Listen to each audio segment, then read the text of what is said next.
What is Berma Jaw? It is a new idea developed using standard deviation channels.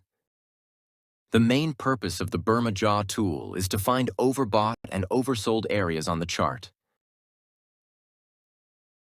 How to draw the Berma Jaw?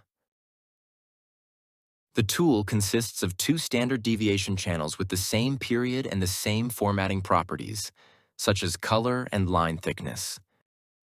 The difference between the two channels is that the first channel uses a standard deviation multiple of 1, while the second channel uses a standard deviation multiple of 2.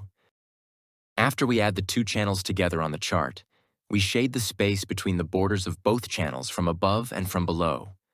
The channel will eventually appear as two bars surrounding the prices from above and from below. How to use Berma Jaw?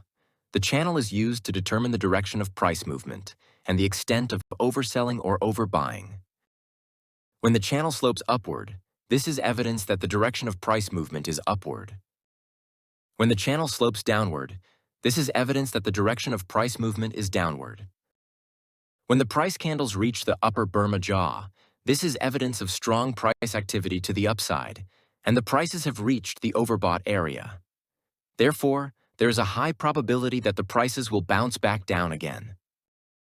Conversely, when prices reach the lower Berma Jaw, this is evidence of strong price activity in the downward direction, and the prices have reached the oversold zone.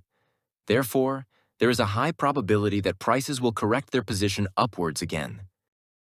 At the end, we have basically learned about the Berma Jaw tool. Now let's move on to the next topic.